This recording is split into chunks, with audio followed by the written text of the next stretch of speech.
Hello and welcome to Profiles in Risk. This is your host, Tony Cañas. And I don't think it makes sense to say what episode number it is because I never get it right. Today I have with me Brett McKenzie. Brett, how's it going today? It's great. How are you, Tony? Awesome. And Brett has had a really interesting ride through the insurance/insurtech world. So today we're having a career chat. Which is a big part of what I like to do with Profiles in Risk, and I rarely get to do it. Usually I have an insurtech founder here to sell you something. Today, we're actually talking careers, and especially careers, I don't want to say mistakes, careers missteps that we've learned a lot from. So I think it'll be an interesting episode. And Brett runs her own podcast. In the nerd world. So you want to tell us a little bit about that before we start recording, before we jump into insurance? I do, but my dogs are deciding they want to weigh in as well on their strong feelings about it. So wait a second here. I think he's done. Yeah, the podcast that I run when I'm not in my insurance mode is called High Tea with Monsters, Rebel Scum, and Vigilantes. And I'm sitting here in my podcast lair, which is why you see all of my non-insurance swag around me. But we mostly discuss Marvel and Star Wars and other nerdy film and television series, and it's a lot of fun. You got to do something fun, right, when you're not at work. Fantastic. That's one of my favorite secret identities from a fellow insurance professional. Yeah. It's a fun alias to have. Awesome. So Brett, so you come from the marketing side, right? Yes. And the first insurance job, what was that, Zurich? Yeah, that was my first insurance job, and I was actually on the marketing is an enormous spectrum of its own. It's sort of its own dinosaur. So I was on the public relations, media relations side, and I'd been working mostly in before insurance politics and nonprofits, and I had my own freelance PR business, and I worked in the winery space for a while, doing PR and marketing and writing for wineries, which was a lot of fun, a lot of free samples and things that were delightful. But then, in looking for a career that allowed me to afford to buy wine, insurance obviously covered the base there. And I was pretty young at the time, and Zurich was hiring a media relations specialist. So that was the job I applied for. It was a rigorous interview process. I remember being really blown away by it. Was the longest interview process I ever had, and I wanted the job more and more with every interview. And I'm still in touch today with the woman who hired me into that role, Wendy May, who's in the UK. And yeah, it was nothing like anything I'd ever done before, but that was my first insurance job. Okay. So you do that for a couple of years. Yeah. And then, then you go to Fireman's Fund. So why that first move? Yeah. So interestingly, the first move came out after a lot of internal moves because after spending so much time, I say so much time, it was like a year and a half on the PR side at Zurich, I started getting really interested more in the product marketing side. So I took an internal move to product and event marketing on the global corporate side at Zurich, and started to get deeper into learning about how we sold coverage, and I helped run the broker advisory council and the risk management advisory council. Got to travel to Switzerland and around the world, and after that did some more local middle market work in North America on the marketing side, and really loved that, but sort of kind of found my opportunity to grow limited. So went with one of my colleagues over to Fireman's Fund in a management role on the marketing team there, where I had a little bit more opportunity to stretch and grow on the, we called it market management. It was a director of market management. So it was sort of product marketing strategy, also content marketing, which is something I really love, the writing and the social media side. But really more strategic and folding in some of the distribution management side as well. Okay. So you're at Fireman's Fund, and at this point you're having a pretty traditional marketing career within a pretty traditional insurance world. And at this point, I'm guessing you had developed a good liking for insurance. Yeah, especially the risk management side. I think at both organizations, Zurich and Fireman's Fund, there was a really solid stable of risk engineers. I think when I started at Zurich, there were 600 risk engineers, and I sort of learned my way around insurance by going out to lunch with a different risk engineer every week and getting into the actual exposures, from hurricanes to solar storms. There was a different guy for every discipline, and so that was really interesting to me. I think in PR and writing and marketing, you kind of become a jack of all trades for the industry that you're in by learning, like getting an encyclopedic kind of knowledge around the different things that you're supposed to be representing and writing about. So that was really invigorating for me, and that was true of both Zurich and Fireman's Fund, was just this rich knowledge from people who've spent their entire careers on the risk engineering side. And so you could learn a lot from those folks, and I was getting hooked. So hearing that, it's absolutely no surprise that you were seeing great growth in your career. Great example, great career advice for the younger professionals out there. Get to know people and get to know what people do, and be a sponge when it comes to their specialties. Exactly. Even if it's not remotely related to your job today, the more you learn about what everybody does, the more that you'll be able to figure out where you want to go, number one, and the better you'll do in interviews for whatever area you're going. The more that you can become a jack of all trades in everything that your company and industry does. And within insurance, that's an unending space, and it's also so interesting. There's a lot of entry-level insurance jobs, and the two jobs that you were at didn't suffer from this, but there's a lot of entry-level insurance jobs where you're doing something very tight, very small, right? I spent a year of my life looking at nothing but the medical bills from first-party auto injuries, not even third-party, right? So we're with no power to negotiate because it's our own insured.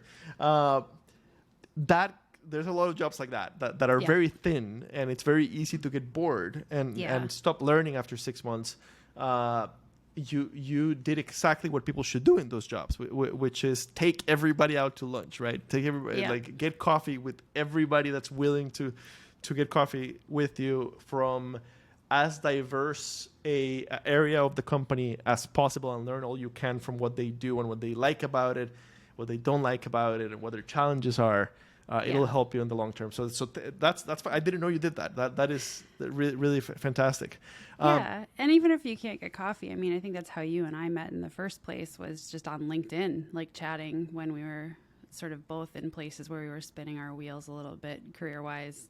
And you can have just as good a chat, especially now during COVID. It's sort of limited. That's a very good point.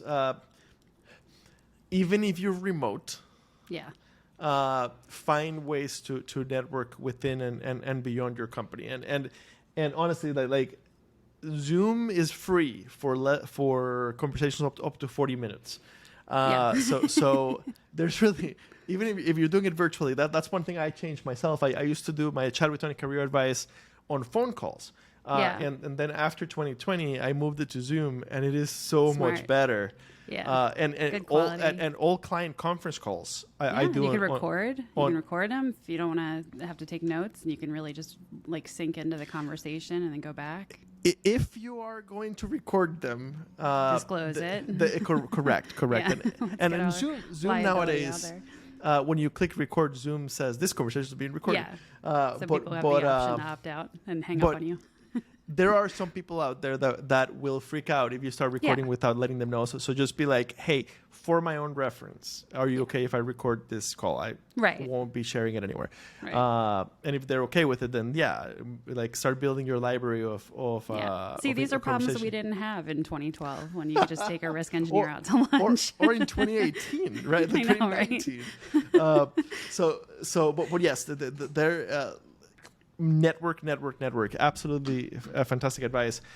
So you're at Fireman's Fund, and then kind of the InsurTech revolution. We didn't call it that at the time yet, but starts happening. Right. And I can't remember the exact time when Fireman's Fund got sold, but I think that it was around the time you were there. Yeah, or it was literally exactly at the time you were around there. that time. Yeah. So the chain of events was Fireman's Fund was always, while I was there at least, was always sort of under the umbrella of Allianz at some level, but they made the decision to sell the personal lines group, which I was sort of in the senior director of marketing strategy role supporting personal lines at the time. They made the decision to sell personal lines to Chubb, and then obviously the Chubb Ace group. And then Allianz would retain the commercial lines group.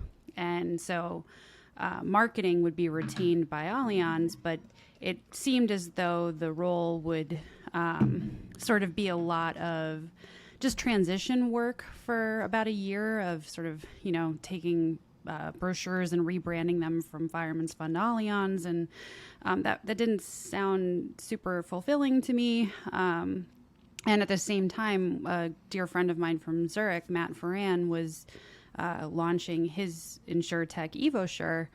And he had asked me to be his head of sales. So I couldn't say no to that opportunity. I had been very close, to sales within the marketing organization, and even broker facing in running CE events and running advisory councils at both Fireman's Fund and Zurich, running, sessions at RIMS and doing all sorts of different things, but I'd never actually led a sales team. So, I wanted to take that step and sort of enrich that side of my skill set, and also, like you said, be a part of the InsurTech revolution, because all the cool people that I knew were going there. And it was a team of about 8 of us. They were all in Austin, Texas, except for myself and our head of marketing. And we were here in Chicago, the marketing guy, Cody Ward, and myself. So that was a move. A lot of people were unsure to advise me about making from within the carrier side, because InsurTech was such a question mark at the time. Well, this is 2015. I don't believe that we had the word InsurTech yet. Yeah, it was about to come up, but or it was, how do you spell it? Is it with the insure with an E, or is there no E? Now we're pretty clear on the how wrong we spell version it. one, but it's official. So I can see how the advice, but looking back on your resume, it's a very logical move. You think of yourself as a marketing PR person within the insurance industry. You've gone PR, marketing, sales. It's all in the same type of skill set. So that move, like when I saw that move makes a lot of sense. Right? It's a move that's very congruent to who you are, what your skill set is, what your strengths are, and what you want to do with your life at that point. Right? So. Right. And that's where things get really interesting. I think so. Yeah. I mean, I thought the stuff leading up to it was interesting, but yeah, I think things sort of seemed to take a real different turn at that point. So at this point, you I think did EvoSure get bought, and again that's why you decided to make a move? They did. Okay, so, yeah, so two acquisitions in a row. Yeah. So I was getting and then the funny thing is, like, every week on the cover of, Business Insurance or Risk and Insurance or Carrier Management at the time, it was like, mergers and acquisitions heating up in, in the insurance space, and like Ace and Chubb were happening and all of it. So I was just like, yeah, tell me about it. But interestingly, at the same time that EvoSure was getting sold, I found out I was pregnant with my son. It was my second child. So I was in my head trying to think like, oh gosh, what am I supposed to do now? Because how am I supposed to, I was thinking like, I've got to tell, my boss. But like the day I found out I was pregnant, he told us EvoSure got sold to Applied Systems, which is a big software company within the insurance space. They have like Ivan's. A big traditional software company. Like yes, one of the it's a very very much more a big software company. Long-lived software company serving especially the agency side of the business. Exactly, yeah. So like every broker or agent that I was going on sales calls for, and I did a lot of like things that, like getting into my car on one side, a rental car on one side of, Virginia, and driving across the state, visiting as many agents as I could in one day. All of them were running Applied Systems technology already. So when I was selling EvoSure, it was like, okay, they're already, going to be on board when we start percolating our technology through Applied Systems. But yeah, I was sitting there on the call with when they announced, and at the time it was like predated Zoom. I think we were just on a Google Hangout, and I think everyone saw my face, like, because there's only 8 of us, right? And I was one of the only people on the phone because everyone else was in Texas when they made the announcement. And Matt or somebody called my attention to the fact that I made an extra shocked looking face, because I had already like processed like the news that morning of finding out like I'm pregnant. And then that happened, and I just like was like, I have to get off this call and talk to my husband and figure out like what, like I can't change careers and have a second kid, and like we need to move to a bigger house. And as the same time as the news was breaking that EvoSure had gotten sold, I started getting a bunch of texts from people at Allianz saying, "Hey, we saw, EvoSure got sold. So what are you going to do next? Because we know you're not going to go work at a software company." So, the timing all kind of played out in a really good way, in that I had somewhere to go back to that I felt like was already a home, because all of the same people that I had come up with at Fireman's Fund were pretty much all still there in the middle market space at Allianz. That was the day that they started talking to me about taking an underwriting leadership role in Farm and Ranch. Had you ever considered working, like, were you wanting to work in underwriting, or were you wanting to work in Farm and Ranch? Was that part of the plan? So I will tell you that until that point in my career, there were many things about like just having discussions with brokers. I always kind of like, when I felt like my knowledge ended, it was sort of like there was a cliff, like beyond which like I could not cross, like other people would continue having conversations, and I felt really comfortable talking about risk management and obviously like claims handling and service and things like that. But there was always just this like big, like, I don't know, iceberg of things I didn't understand that fit under underwriting. And so for me, I thought, well, if I can get in there and better understand that, like, this is going to strengthen everything I can bring to the table as an insurance professional. I know the people at Allianz. I know what they're trying to achieve. I knew how to manage people, and felt confident as a leader and as a communicator. And I knew what was expected of me was to build a bunch of new relationships and a bunch of new books of business, because this was a brand new section of basically a brand new brand within the United States, because we had never sold agribusiness as Allianz. So, I looked at it as an opportunity. I knew a little bit about the farm and winery space, which wineries sat in our farm and ranch group. And yeah, so I felt like it was something. Oh, sorry, hang on one second. Hey, kids, you are being too loud. You got to be quiet, okay? Nathan, you've got to be quiet. I thought it was going to be an everybody alive. Okay, so you guys don't need me. We're good. Sorry. No problem. That's the now 5-year-old who was I was pregnant with when I was making all these decisions. This, and also the leader who interviewed me was not somebody I had worked with at Fireman's Fund. I loved the way he interviewed me for the job, because he had heard good things about me from everyone at Fireman's Fund, but he was an Allianz guy. And so when he called me into the Chicago office and it sat me down, he said, "You left. Why on earth should I trust you to come back in here?" And I was like, that is a good question. That's a really good question. I would ask me that question if I was in his shoes. And I really respected that. And I think I answered it in a way that I definitely answered it in a way he was satisfied with, because he hired me.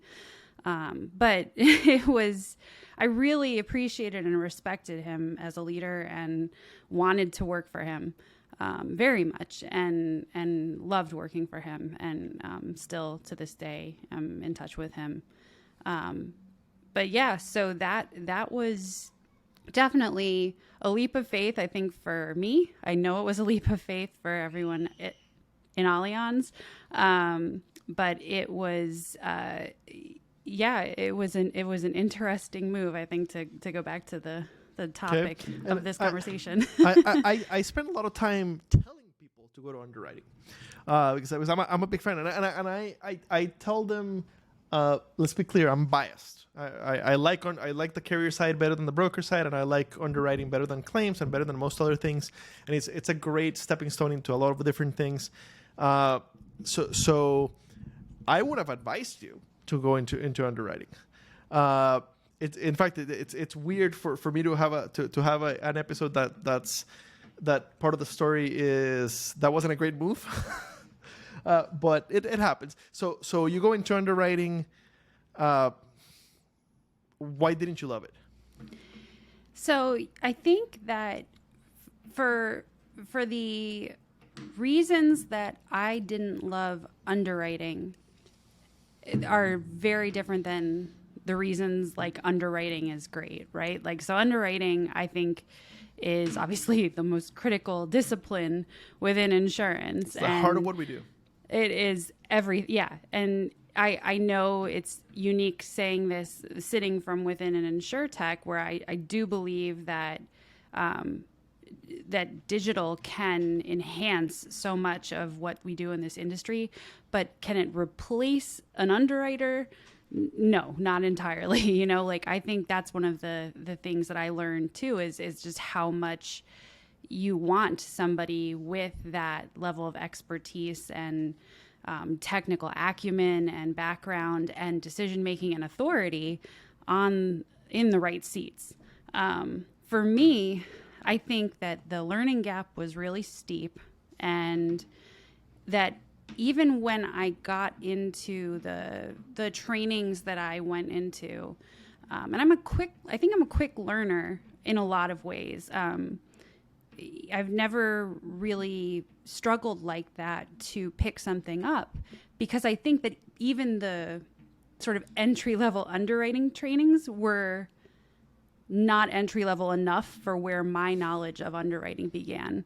And I thought, having a decent familiarity with all of the cat exposures and, sort of the property loss leaders and all of the things I'd been around in my career, and knowing how to sell coverages and knowing what brokers are looking for when they're sitting down to, get an appointment, or how they're looking to sell a product. I still underestimated immensely how much I had to learn. And so I was learning from people I was hiring as I was going. Then I was also trying to learn, the quote rate issue platform, and, how that worked. And then obviously learning the different levels of authority, and learning the nuances between our coverages for different levels of, farm and agribusinesses. And it seems, a lot of people think of it as sort of a smaller section of middle market within the legacy carriers, but it's such a vast, especially if you look at all the class codes within farm and ranch. I know you know this because you have some familiarity yourself, but to go in there and say, I have some familiarity with wineries and, and some sales moxie and, 8 years of insurance marketing and broker facing experience, and I'm going to be able to do this, was incredibly, incredibly, I think, I don't even have a word for it. I just think it was a little unrealistic on my part. And really, I felt bad a lot because I felt like I was letting down these people who had the confidence in me to put me in this role, because there's nothing that I hate more than feeling like I'm letting people down. And so that was hard because I was in that role for 3 years. And obviously I had to give birth to a child, like somewhere in the early stages of being there. So being gone for 3 months didn't necessarily help the learning curve. And while I was hiring and onboarding, 9 underwriters. So it was definitely a choice that I don't like saying it was a bad choice, because I learned more in the 3 years that I was in that role than I've learned, I think, in almost a decade of doing other things. And I think it's really important to make choices that are challenging, and that puts you in a place to see who you really are and what you can really bring. But I do feel like still, I still feel this sort of, oh gosh, it was hard to fail at that, and to feel responsible for, it's hard to fail in front of people that you respect, and to feel seen when you're out of your element. And that's uncomfortable. And I think anyone who goes through that, it's hard to admit that in the moment, because you don't want people to look at you and think, especially people who work for you, think, oh God, she doesn't know what she's doing, or, oh, she has so much to learn, or she's really not as far along as we thought. So you try to keep it, keep a cool demeanor. But I would go home at night and I would just be sweating, and thinking, well, how can I be faster, better? What wins can I achieve that are gonna overcompensate for where I'm not strong enough? And some of those things that I was able to do really were call back to my marketing and communication strengths, because I knew how to talk to people. I always feel comfortable in front of people. So presenting to brokers, speaking at conferences, and putting together sessions at conferences, and putting together really powerful, pitch decks and things like that. I always was able to at least feel like I could, earn my keep doing those things. But you want an underwriting director to be, growing the business. And definitely, I think that I don't think that I had the tools in my toolkit to do as well at the things that I needed to be good at to feel successful in that job. Okay, so definitely, we don't want to discourage, and I think you did a great job of explaining that. We don't want to discourage people from reaching, right? From Right. taking the leap, for going for the job, even though they don't feel 100% ready for it. Right. And imposter syndrome is real, Yes. and the majority of the time, imposter syndrome is literally just that. It's not, right. We all go through it. Well, I don't, but just about everybody goes through it, and I have the opposite problem. You have to, you have to bottle that. I have the opposite problem. Dunning Kruger. I think I'm fantastic at everything, but.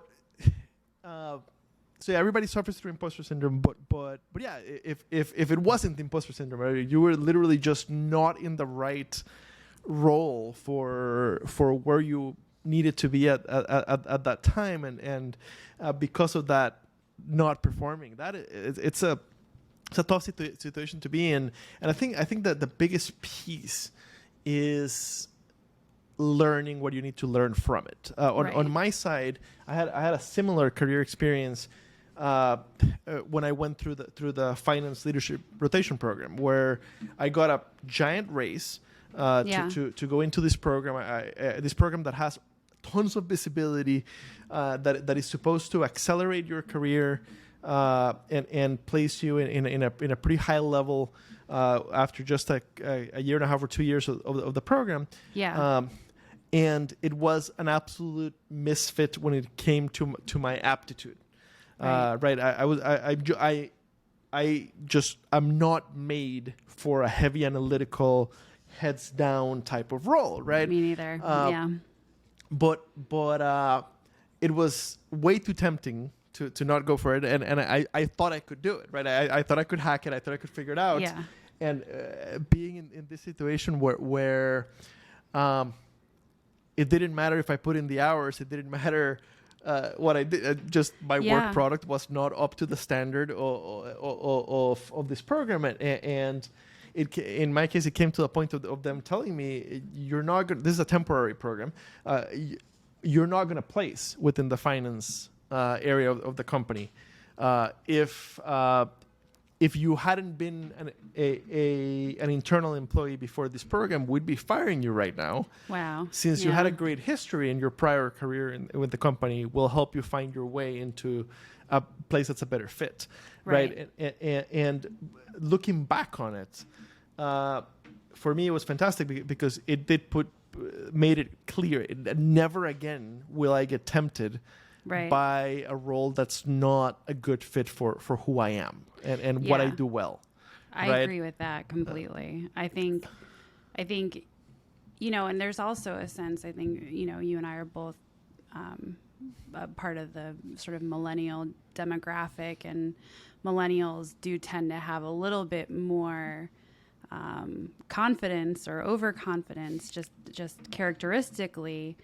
They overshoot in applying for jobs, which is great. Like they'll see something that says 5 to 7 years of experience required, and they've got 3, and will apply for the role anyway because we say, well, we're so good at the other stuff that it overshadows the fact that I don't have XYZ ingredients, and that's just a characteristic, sort of generally, of our demographic. And I think, when you're coming with the experience and the credibility of having been at the company and knowing the right people, and, you're sort of a known quantity, those are all good things, right? You're sort of a good risk to take for the hiring manager or for the company.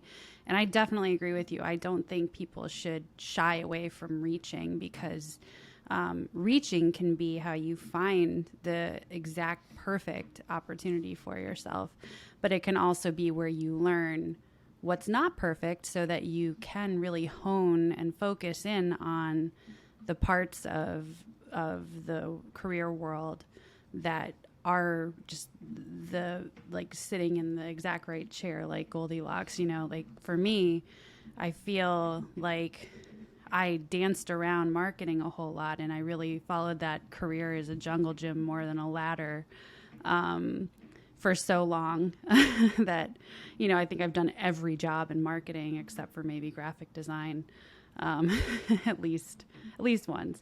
And now I know like how being close to writing just fills me with joy. And the role that I'm in now at Foresight, you know, I'm the senior manager for content and community. It's like I literally couldn't have created a more perfect role for myself. And in fact, when I read the job description, I felt like I had written it in my dreams, you know, and I told my boss that on the interview.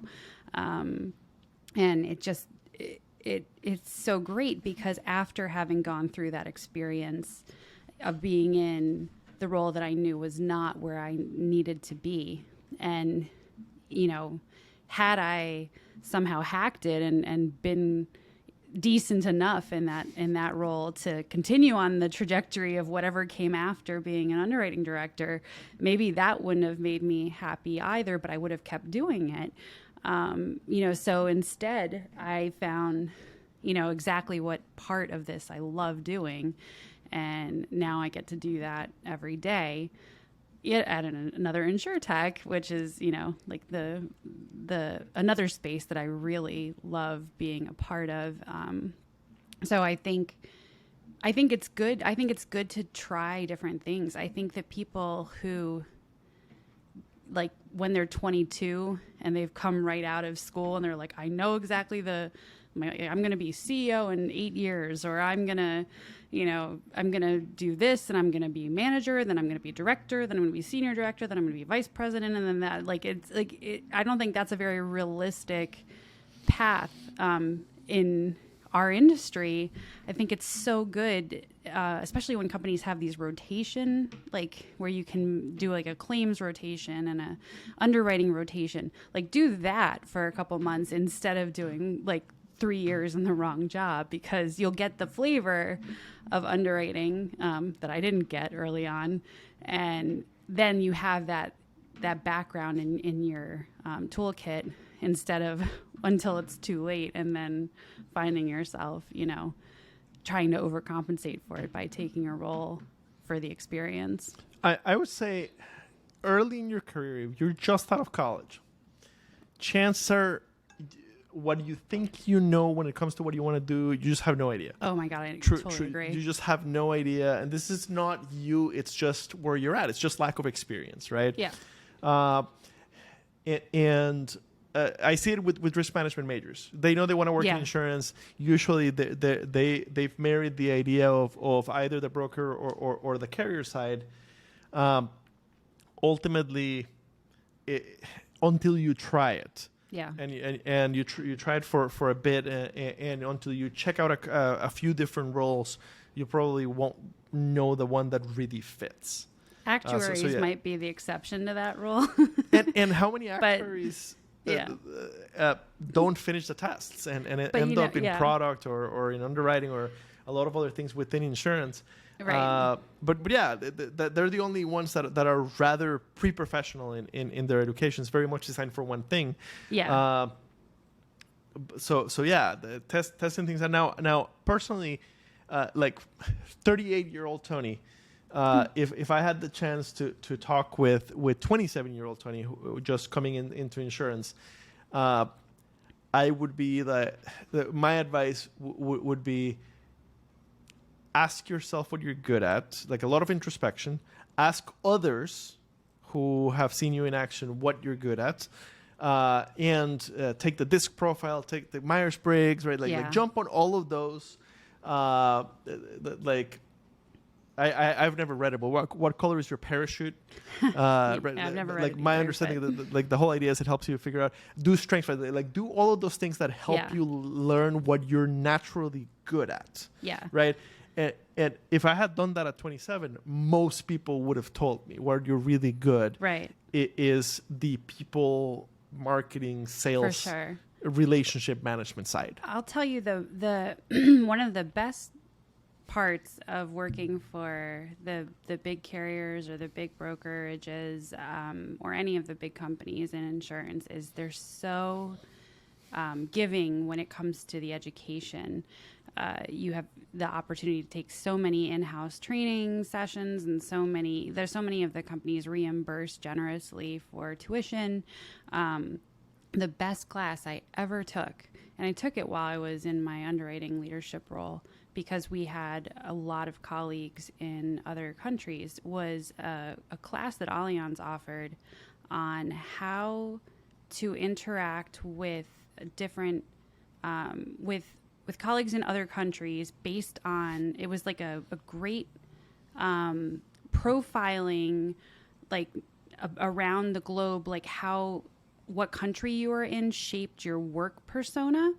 And that class just changed how I interacted with our service center in India. It changed how I interacted with colleagues in the UK and in Germany, because you really get to learn sort of what drives people socially, what drives people in the office, like it was just the greatest class that I ever took. And I would never have an opportunity to take a class like that if I hadn't been right there in that moment. And I think that the education aspect of being at companies like that is such a strength, and probably, I probably, if I could have had the time to take more classes like that, I would have.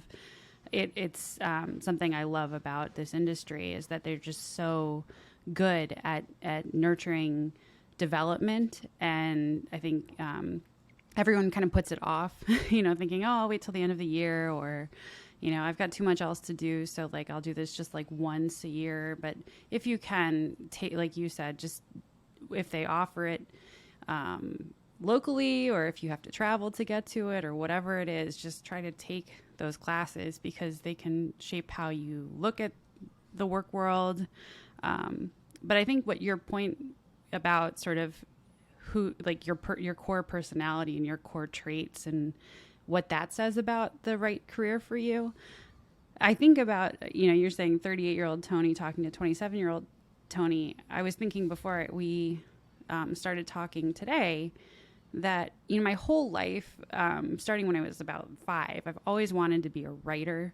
But when I was 5 until I was like 20, I thought that looked like publishing books, or being a journalist. And I didn't know at the time that could mean what I do now. What I'm doing today is, as I am a writer, I just write about insurance at an insurtech company. And really that part of me has like never really departed, my personality. I think being a writer is as much who I am as being a nerd or being talkative. It's not a part of I'm not going to shed that skin. So, if I had thought that way, that when I was looking at the underwriting role and realized that there was this much writing involved, would that have, had I made the decision with that in mind, would I have maybe made a different decision? Because you can't take everything that you are and remove that from a role and expect yourself to thrive in that role. That's a great way to put it. And I think that knowing you for the 7, 8 years we've known each other, like just knowing like how much we both are core communicators. And like you said, when you're head down and just in the technical world and analytical world, like that's just, neither of us are that person. Yeah, the finance program, that's a great way to put it. Like, remove everything that makes you, and that's what's needed for that type of program. It's a very heads down, very very analytical. The numbers just have to speak to you, and not only the numbers have to speak to you, but then you're expected to play the role. You're expected to be very formal. You're expected to play well in that sandbox of analytical, quiet people. and I'm the exact opposite, right? It's funny because the one thing I also wrote down before we started talking was the advice that that idiom that I always hear that I hate the most is that I think that you and I talked about this on the phone the other day, is the saying that those that can't do teach. I think we were talking about that. And I hate that, number one, because I come from like a family of teachers. So my mom has been a special education teacher for 50 years. She just retired this year, finally. So I think it's insulting to teachers, number one. But I also think it like fosters an unhealthy, a very unhealthy perspective on this culture of like not taking risks and not, I don't want to say failing, but like not this exact conversation that we're having. Like, oh, well, if you can't hack it as this, then go teach about it, is a really unhealthy way to think about how we want to teach values in any industry, but especially in insurance. So yeah, it's interesting because I always think the people who I find like teaching CE courses are some of the most fascinating people in the insurance industry, and have really cool stories and anecdotes and like claims, that they can talk about. And so yeah, that's another thing that I think we need to do away with, is this sort of like the stereotypical career advice that we give people. If you can't do it, go teach. Interesting. Not a fit. Okay. So going forward, Yeah. you're sticking to the marketing and sales and PR side, I'm guessing. As long as I can write, I think that that's the greatest thing to me, is just to be able to work with words, and they can be spoken words, obviously, like, we have a lot of fun with podcasts and video at Foresight. I love helping people craft speeches. I love writing articles for publications. I love doing social media. I love all of the planning and things that go into putting together a really good session at RIMS. That's really anything where there are words behind it, you'll find me happy. And I think I never want to be far from that again. And that's something I really am loving so much in this new role. And I get to do so much of it, especially in an InsurTech where it's a lean organization. You have so much to do. So I get to work on, insured facing communications, as well as broker facing communications, as well as like the general brand communications and internal stuff. And I love that, because every different project is something that I get to, kind of weave a different way, and call back on everything that I've learned in the last 13 years. So. Awesome. I feel the same way at Jacobson. What you mentioned earlier, how you were reading the job description and you're like, is this written for me, right?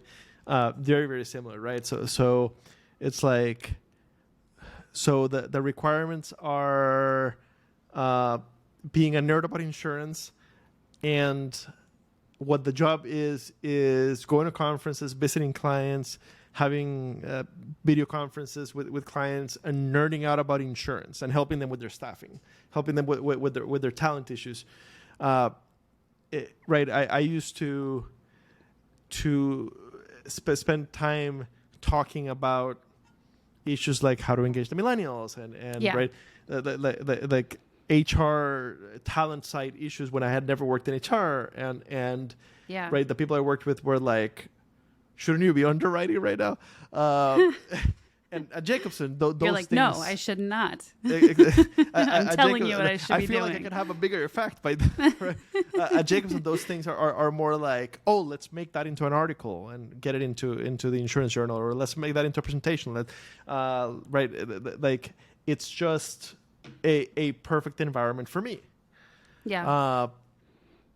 So it finding that role in that company that's a perfect fit for who you are and what you love is just fantastic. But you're also a really good advocate and example for the power to create a space for yourself if you can't find it, because creating Ins Nerds, like that was something that didn't, I mean, there was nothing like it. And there is nothing like it. There still is nothing like it. Like Yeah. 7 years later. And you did that, you know, because I mean, I remember you going around talking about millennials and insurance and all of this in 2015 when I was at EvoSure and was, you know, talking to you all the time about millennials and insurance and insurtech.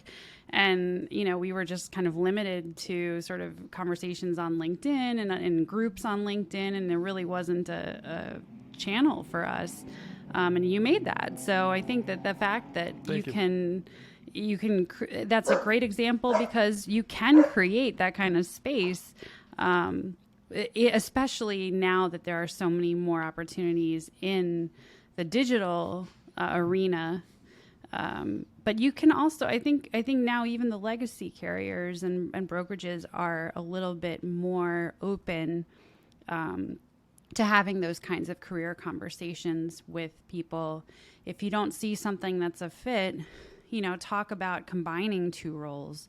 You know, you guys are hiring a social media person and a writer, and you know, I do both of those things. Let's talk about, you know, compensation and hours, and you know, maybe I do this part-time, or you know, maybe on a freelance basis, and you know, you might be able to shape something that looks exactly right for you at a company that you didn't think would flex but will for the right candidate. Or like you could just build your entire own empire. And I don't recommend it if they're going to compete with you, but you know, that's cool too. Creating your own thing, whether within the company or beyond the company, yes, it's always an option. Now, insurance is a particularly interesting one because it's never been revenue focused. But you were talking about the tools today. The tools today have allowed us to do this on a shoestring budget, and in fact, like, for the first several years, it had no budget. It cost me a couple $100 for the year that I brought as a tax loss, and yeah, it gave me a huge voice within the industry. So yeah, and before that, within Nationwide, running the Young Professional Social Resource Group. Same story. Like, find the resource group that you enjoy Right. within the company, or create one. Yeah, that was great, by the way, when I hired 2 underwriters from Nationwide into my Allianz Farm group, and they were like, "Do you know Tony?" Because they saw we were friends on LinkedIn, and I was like, "Yeah, he's famous." Making a name for yourself, it's a double-edged sword in our industry, but in general, the biggest thing I can tell you is make it a positive brand. Like I spent a lot of time writing positive articles about the industry before criticizing it. Yeah. And I know burn no bridges.